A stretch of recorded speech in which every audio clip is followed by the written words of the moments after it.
And I guess that's the one thing that gets to me, because so they did a CompuBox of all these like all the strikes in this, and at the end of this, so let's see, I'm just looking at my stats here real quick. So towards the end, Clubber throws 92 consecutive punches, sending poor Rocky falling like a fish out of water, and then he's knocked down twice later. So and then like the ref didn't even count one. So like he threw 92 consecutive punches, and then Rocky goes never better. I guess that's. I mean, obviously this is an Earth that this movie takes place on. Skulls in this movie are not human skulls, so I guess we can't look at them in terms of. Because our heads would be jelly, Chris. Quite literally. You could just you couldn't even put a hat on. Chris Jellyfish, Chris Jelly Kelly.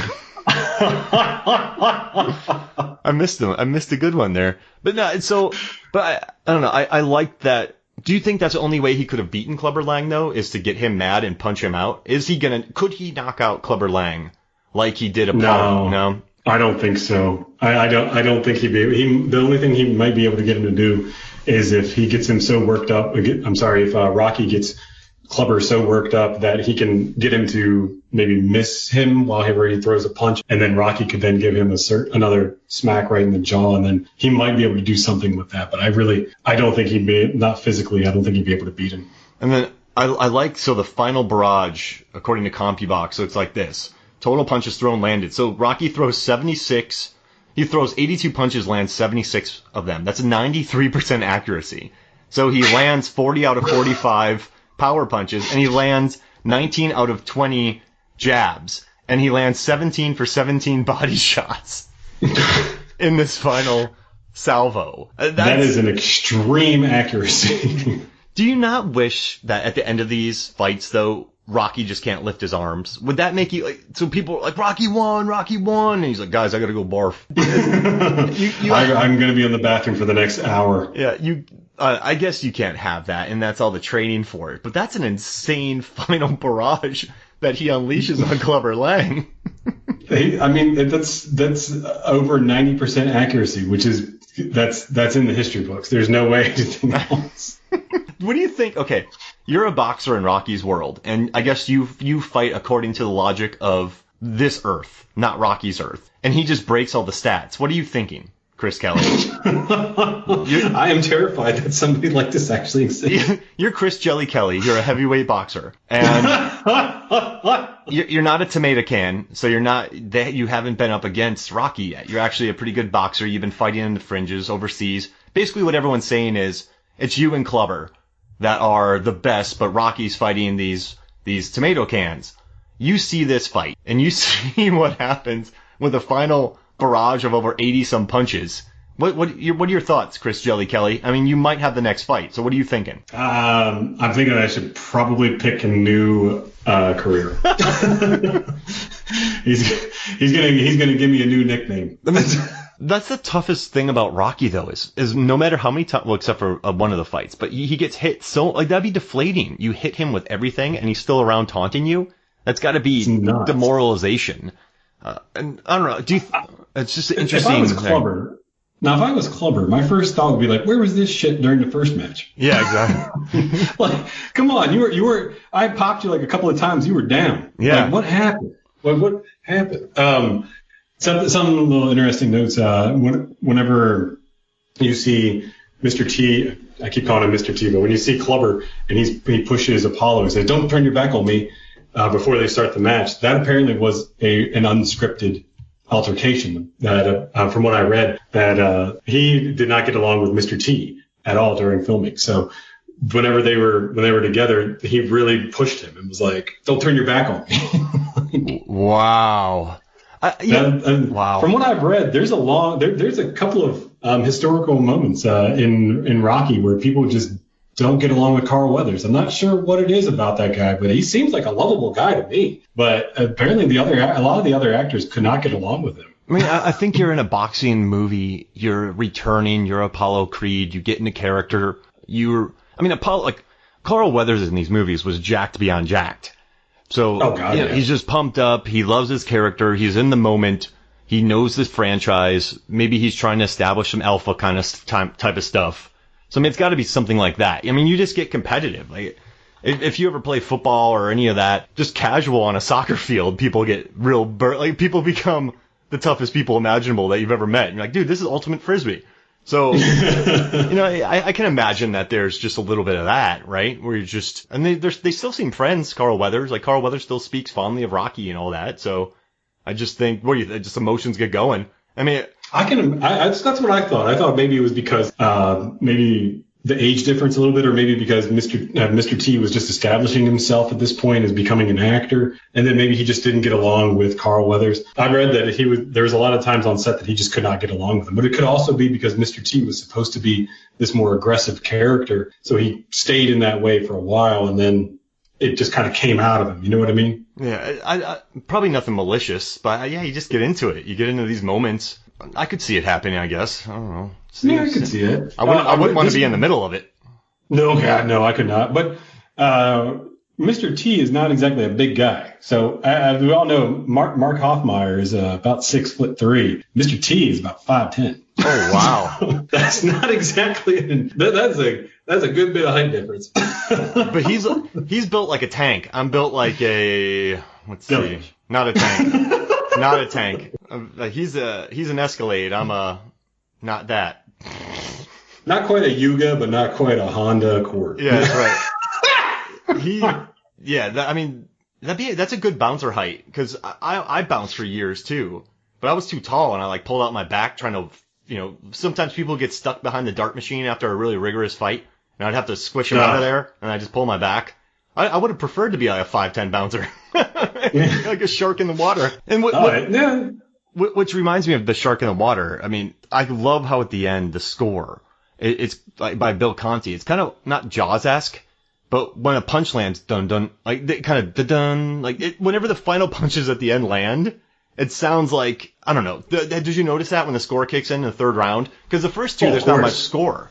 The score doesn't build until the third round. And the second round is when it starts. That's when Rocky gets knocked down. But in the third, man, I love it. Like, it becomes almost Jaws-esque during those punches. It definitely, like I said earlier, it really makes you think that this is more of like an animalistic fight at this point. And even with the sound effects, with the punches sounding like they are bullets coming out of guns, and you hear the music and it sounds like it's Jaws, and you're just like, it really puts you into like a horror film setting. And then you have Mr. T growling at him, and it's just, oh man, and they really get into it. I'm pretty sure I heard a tiger roar during one of these punches. I really am. I did a lot of research trying to find that. I couldn't find anything to support that, because I thought the same exact thing too. But I would not be surprised if they used a lion roar for Clubber Lang, and they had that underlaying with his yelling. I mean, it just sounds so. It's just so much in your face. Yeah. And then at the end, when Clubber gets knocked out and an airplane a jet takes off. Yeah. I mean, it's beautiful. I love it. I like how they built. It shows that these people making it understand emotion. Like we said, Sylvester Stallone, he didn't know what to do with this movie. So he just started making it more about boxing than his character and training. And you can kind of tell, we're going to talk about the fourth one later with all the montages. But they still do a good job narratively with this. And I think, where would you rank these fights so far? 1, 2, and 3. Where would you rank them? I would put 3 behind 2. I think the Rocky 4 fight is probably my personal favorite. But I think that the Rocky 1 fight is probably the best. It's more, I think we discussed this earlier. It's more raw. And you feel more like you're watching a real boxing match. I think that one would be 1. But we'll just do the 3 we've talked about. I guess I would do 1, 2, 3. Yeah, that's fair. Yeah, I think I would definitely agree with that. I mean, they're all 5-star in my opinion. But they're equal. They all have their own different. I mean, and to go along with that, this was not. This was supposed to be the final Rocky film. This was not meant to have another sequel after it. Sylvester Stallone said that he had a different vision for Rocky 3 back in the 1979 interview that he did with Roger Ebert. I got this information from IMDb, but he said originally this was supposed to be the final Rocky film, where he said that he contemplated having Rocky's last fight in the Colosseum in Rome, going so far as to tell Ebert that he wanted to arrange and film a real audience with Pope John Paul II in character as Rocky to include with the movie. And a few years later, he was still debating on how Rocky 3 would end, and Ebert told him that he thinks that Rocky should die. Just in the ring, gets his head punched off, and it lands in Adrian's lap. Yeah. Imagine that. Stallone added that after they made this movie, he said that there will never be a Rocky 4. And then a truck with $100 bills came and dumped it on his driveway. Yeah, that reminds me of the Simpsons skit whenever he says, "But Krusty, why would you do this?" He's like, "They pulled a dump truck full of money to my house. I'm only a man." I'd take it. I would too. And it turned out to be the most successful out of all of them. I'll be on Not Rocky to say that this one's any slouch. I mean, this made... Oof. I'd be on Rocky 40 by now. Oh my God. Still cranking them out. They've been doing them from beyond the grave. I'd be looking into making the hieroglyphic of myself. I mean, sorry. I'd film 2 a year, Chris Kelly. So I would just basically, he joins the Kumite. Rocky goes to Thailand. Rocky fights a sumo. Just all these different, I would make it a Jean-Claude Van Damme film over and over. And I'd get to about Rocky 40. I would try to incorporate Benicio del Toro as like his brother. Oh my gosh. And then you could make Benicio del Toro the Rocky franchise continuing. Oh my.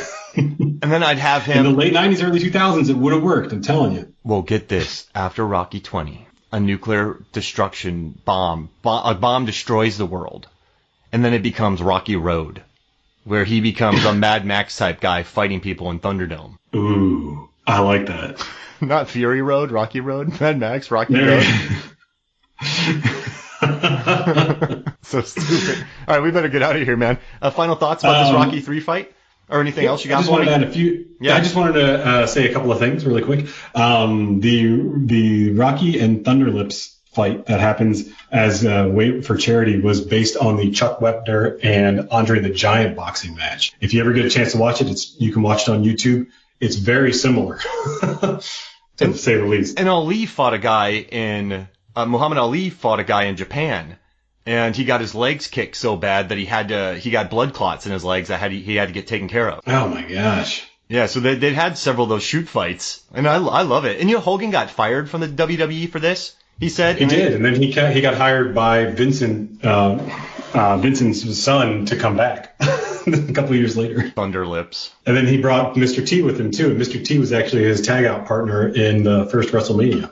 Oh, those are huge, man. 80,000 people in auditoriums. I don't think people can really grasp that nowadays, is that how big these things really were. I remember whenever it was WrestleMania, I think it was like WrestleMania 4 or 5, it was everywhere. People that didn't even care about wrestling were buying this on pay-per-view for like $100. It was nuts. I mean, it was a spectacle, right? People just kind of it became like the Super Bowl almost.